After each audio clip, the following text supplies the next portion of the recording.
Baik, Bismillahirrohmanirrohim. Alhamdulillahirobbil alamin. Wassalatu wassalamu ala asrofil anbiya'i wal mursalin wa ala alihi wasaubihi ajma'in amma ba'du. Pertama-tama marilah kita panjatkan puji syukur kehadiran Allah Subhanahu wa taala, di mana kita telah diberi kenikmatan sehingga kita bisa berkumpul pada pagi hari ini dalam acara yang mulai dan doa bersama yang ke-146. Yang terhormat Bapak Rektor Universitas Muhammadiyah Surakarta beserta jajaran, yang terhormat Ketua Badan Pembina Harian beserta jajaran, yang kami hormati Bapak Ibu dosen dan tendik Universitas Muhammadiyah Surakarta. Pada pagi hari ini kita akan menyimak siraman rohani yang akan disampaikan oleh beliau Ibu Dr. Santiami SSI MSI. Kepada Ibu, waktu kami persilakan. Terima kasih Pak. Izin saya screen terlebih dahulu.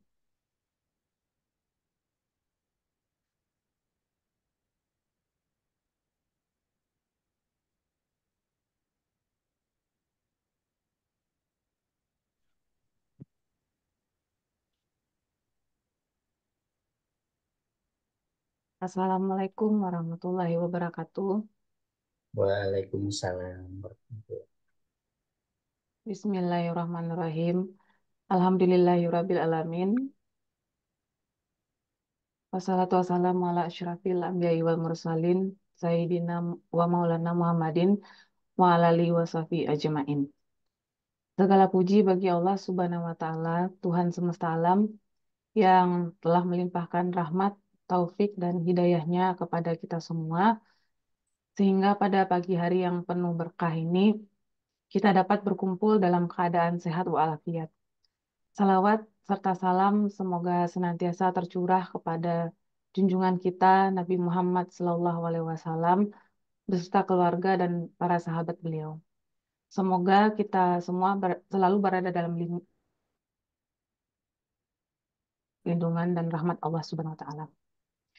Hadirin Bapak Ibu yang dirahmati Allah, pada kesempatan kali ini izinkan saya untuk menyampaikan beberapa hikmah yang insya Allah dapat menjadi pencerahan bagi kita semua. Kali ini saya akan mengangkat tema konservasi dalam perspektif Islam.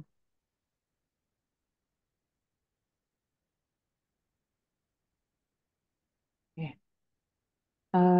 Pembahasan terkait konservasi di dalam Islam kita mulai dengan membaca surat Ar-Rum ayat 41. Nauzubillahi minasyaitonirrajim. Bismillahirrahmanirrahim. Zaharal fasadu fil barri wal bahri bima kasabat aidin nasi liyuziqahum badal ladzi amilul la'allahum yarji'un. Yang artinya telah tampak kerusakan di darat dan di laut disebabkan perbuatan tangan manusia. Allah menghendaki agar mereka merasakan sebagian dari akibat perbuatan mereka agar mereka kembali ke jalan yang benar. Bapak Ibu yang dirahmati Allah, Islam bukanlah agama yang mengatur sisi ibadah atau ritual semata. Islam adalah agama yang sempurna yang mengajarkan cinta dan kasih serta menyukai perdamaian. Islam juga memberi petunjuk bagi manusia agar kita semua selamat di dunia dan di akhirat. Nah, salah satu jalan keselamatan di dunia ini adalah dengan hidup harmonis bersama alam atau lingkungan. Islam mengajarkan dan memerintahkan umatnya untuk aktif menjaga alam semesta. Alam semesta ini merupakan ciptaan Allah yang diperuntukkan bagi umat manusia. Alam tidak hanya menjadi tempat manusia, tapi kita juga berdampingan dengan makhluk lainnya seperti tumbuhan, binatang, dan tempat ini atau alam ini di mana manusia juga bisa memperoleh manfaat penghidupan di dalamnya. Nah, menurut tafsir Ibnu Katsir, kerusakan di darat dan di laut sebagaimana yang dimasukkan di dalam surat Arum ayat 41 ini adalah yang paling akan dirasakan oleh manusia adalah berkurangnya hasil panen atau hasil tanam-tanaman atau buah-buahan atau secara umum manfaat yang bisa diambil di dalamnya. Karena salah satunya karena perbuatan maksiat yang dikerjakan oleh manusia itu sendiri. Tafsir ayat ini menerangkan bahwa telah terjadi al-fasad. Nah, al-fasad ini secara etimologi artinya itu adalah perusakan. Al-fasad ini juga diterjemahkan sebagai semua bentuk pelanggaran atas sistem atau hukum yang sudah dibuat oleh Allah gitu. Jadi bentuk-bentuk perusakan kalau secara real di dalam ilmu konservasi bisa berupa pencemaran alam, deforestasi, eh, dan lain-lain sehingga lingkungan tidak lagi layak didiami atau bahkan penghancuran alam ini bisa eh, berdampak pada ekosistem yang tidak lagi dapat dimanfaatkan gitu. Misalnya di daratan terjadinya penurunan biodiversitas atau di lautan misalnya rusaknya biota laut. Namun di beberapa tafsir juga disampaikan bahwa perusakan atau al-fasad ini tidak hanya berupa perusakan real terhadap lingkungan, tapi juga termasuk perbuatan-perbuatan maksiat lainnya seperti perompakan, pembunuhan, perang, perampokan, dan lain-lain.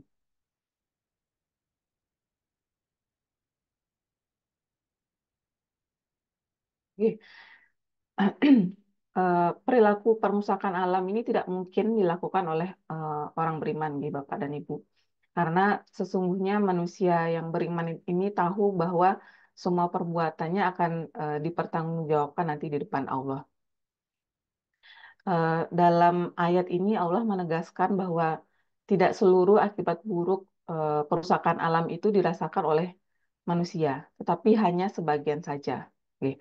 Sebagian akibat buruk lainnya telah diatasi oleh Allah, di antaranya dengan menyediakan sistem dalam alam yang dapat menetralisir atau memulihkan kembali kerusakan alam itu sendiri.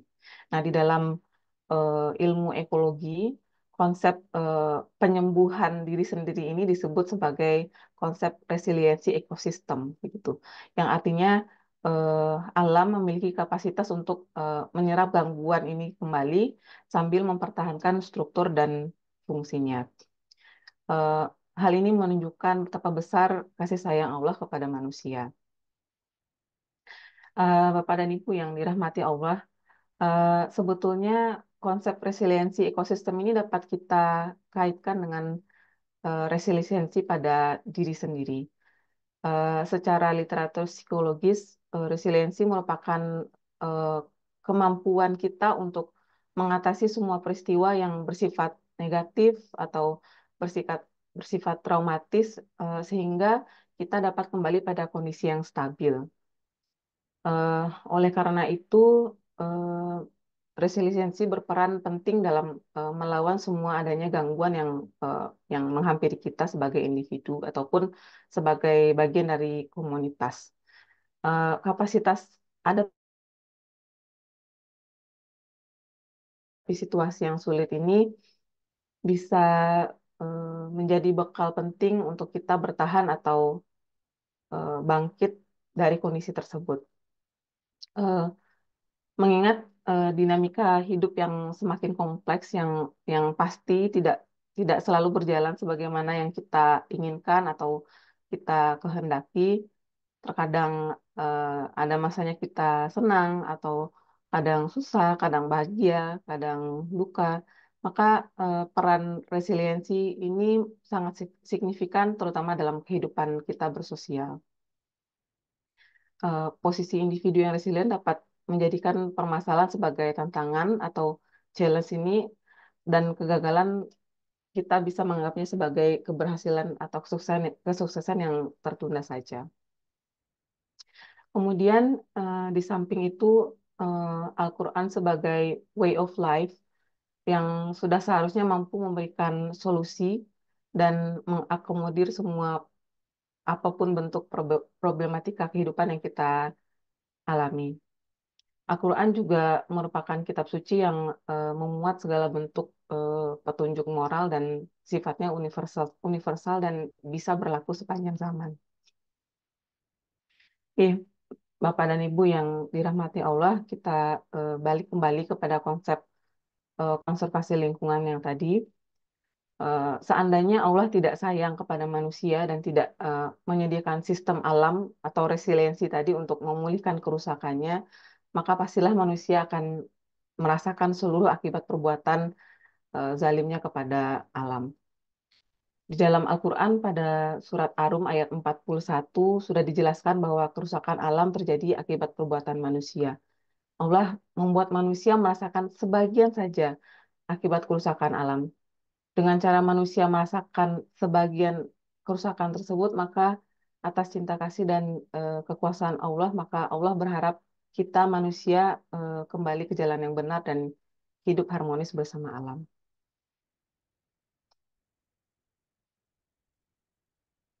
Nah, sebagai khalifah, manusia harus mengikuti dan mematuhi semua hukum Allah, tidak melakukan kerusakan terhadap sumber daya alam yang ada. Kita bertanggung jawab pada keberlanjutan kehidupan di bumi yang kalau dalam istilahnya kita kenal dengan istilah sustainability. Kita ditunjuk sebagai khalifah di samping memperoleh hak untuk memanfaatkan atau menggunakan apa yang ada di permukaan bumi ini, kita juga memikul tanggung jawab yang berat dalam pengelolaannya. Di sini terlihat bahwa bumi memang diperuntukkan memang untuk manusia memang.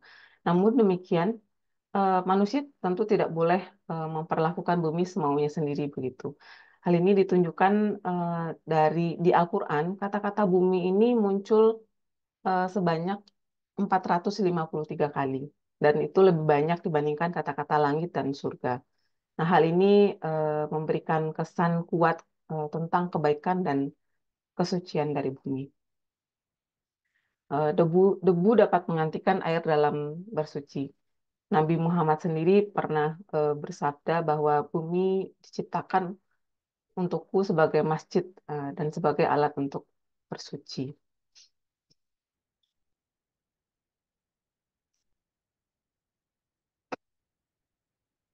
Yeah. Bapak dan Ibu yang dirahmati Allah, konservasi sebenarnya merupakan kepentingan fitrah manusia. Jadi semua manusia yang ada di bumi ini dari masa ke masa terus mengalami perkembangan disebabkan kesadaran kita ini untuk mendapatkan kehidupan yang layak dan tetapi tetap harus mampu memikirkan kelangsungan hidup generasi kita yang akan datang gitu. Maka tidak heran praktik konservasi ini telah diajarkan dalam ajaran Islam dari dahulu. Semangat konservasi dan pelayanan terhadap kelestarian alam dan lingkungan terdapat cukup banyak dalam istilah yang digunakan baik di dalam Al-Quran maupun dalam kitab-kitab klasik. Beberapa di antaranya dalam istilah tersebut secara spesifik dalam bentuk praktis yang pernah diajarkan oleh Rasulullah eh, antara lain misalnya menyangkut pembagian lahan, hutan, ini pengelolaan kehidupan liar, pertanian, tata kota dan lain-lain. Di sini ada beberapa istilah yang mungkin berkaitan dengan konsep konservasi di dalam Islam, yaitu yang pertama Ihya al-Mawat. Ilya, Ilya, Il- Ihya al-Mawat ini artinya adalah kalau dalam eh, istilah sekarang itu adalah reklamasi, gitu, Bapak dan Ibu, yaitu menghidupkan lahan yang terlantar dengan cara reklamasi atau memfungsikan suatu kawasan agar menjadi produktif gitu. Yang kedua itu IKTA.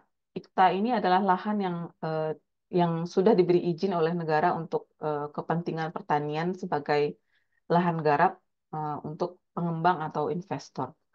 Yang ketiga ada ijarah atau sewa tanah dalam pertanian. Nah, ini untuk pengelolaan pertanian. Yang keempat itu adalah harim. Harim ini adalah kawasan lindung. Kalau sekarang kita kenal sebagai Taman Nasional atau Cagar Alam. Yang kelima, yang mirip juga kita kenal dengan Hima. Hima ini adalah kawasan yang dilindungi untuk kemaslahatan umum dan untuk konservasi habitat alami. Dan yang terakhir adalah wakaf. Wakaf ini adalah lahan yang dihibahkan untuk kepentingan umat.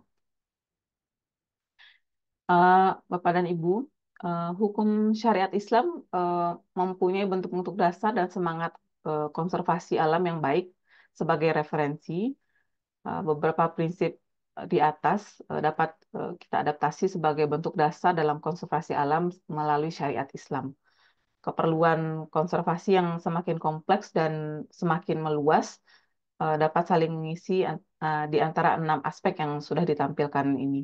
Misalnya, apabila lahan sekitar Taman Nasional atau cagar alam masih diperlukan untuk perluasan atau pembangunan fasilitas lainnya, eh, kita dapat mengadopsi konsep hima dalam syariat Islam. Maka masyarakat dapat dilibatkan untuk mewakafkan lahan sebagai bentuk amaliyah mereka untuk dapat berkontribusi untuk kepentingan konservasi alam.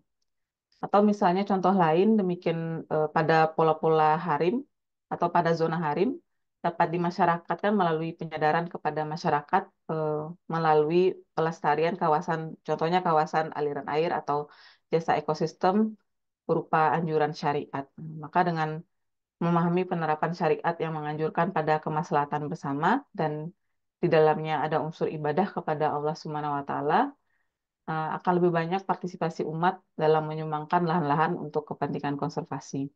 Insya Allah. Oke. Demikian beberapa hal mungkin yang dapat saya sampaikan.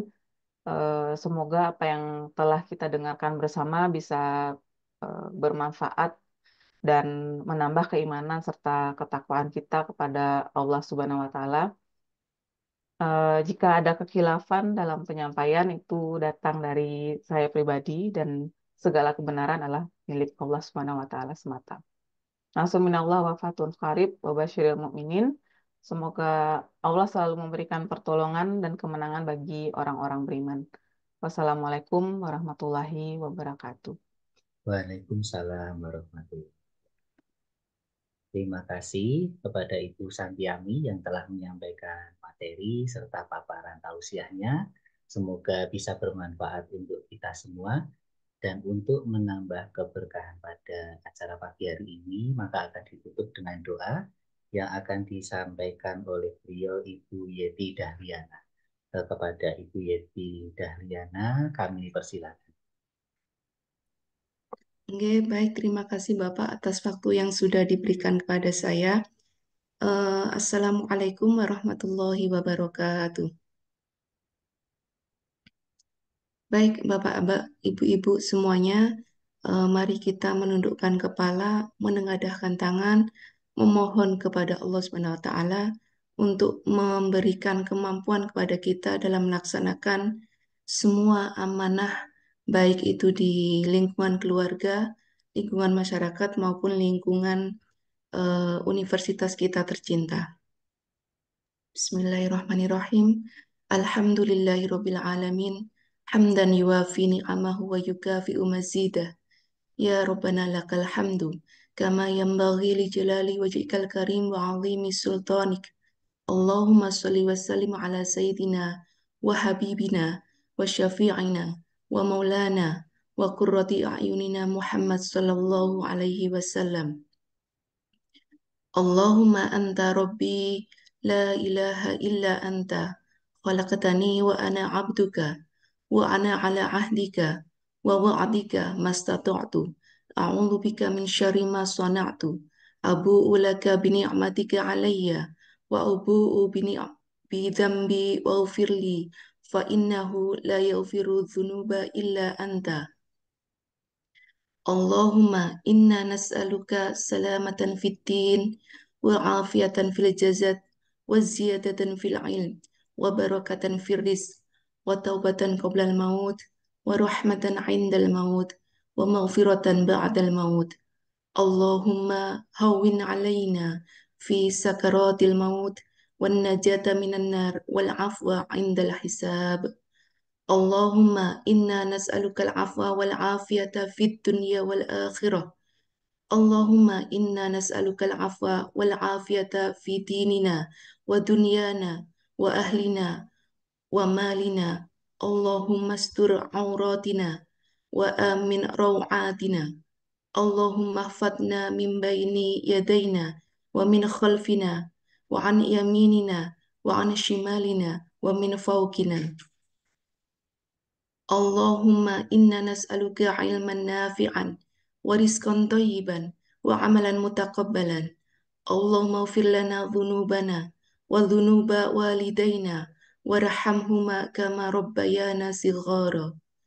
Allahumma ighfir lil muslimina wal muslimat wal mu'minina wal mu'minat al ahya'i minhum wal amwat innaka sami'un qaribun mujibud da'wat. Rabbana hab lana min azwajina wa dhurriyyatina qurrata a'yun waj'alna lil muttaqina imama. Rabbana la tuzigh qulubana ba'da idh hadaitana wa hab lana min ladunka rahmah innaka antal wahhab. Rabbana la tu'akhidhna in nasina aw akhtana. Rabbana wa la tahmil alaina isran kama hamaltahu 'alal ladzina min qablina. Rabbana wa la tuhammilna ma la taqata lana bih wa'fu 'anna waghfir lana warhamna anta maulana fansurna 'alal qaumil kafirin. Rabbana zalamna anfusana fa illam taghfir lana wa tarhamna lanakunanna minal khasirin. Rabbana faghfir lana dhunubana wa kaffir 'anna sayyi'atina wa tawaffana ma'al abrar. Rabbana atina fid dunya hasanah wa fil akhirati hasanah wa qina adzaban nar. Subhana rabbika rabbil izzati amma yasifun wa salamun alal mursalin walhamdulillahi rabbil alamin. Amin ya rabbal. Assalamualaikum warahmatullahi wabarakatuh. Waalaikumsalam warahmatullahi. Terima kasih Ibu Yeti Dahliana atas panduan doanya. Semoga menambah keberkahan acara pada pagi hari ini. Amin.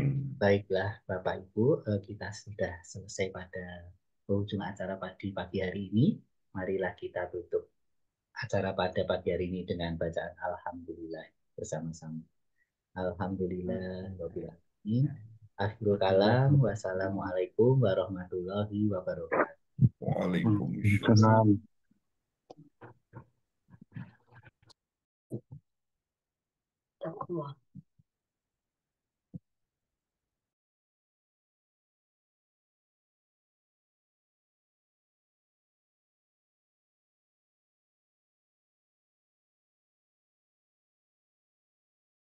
Lagi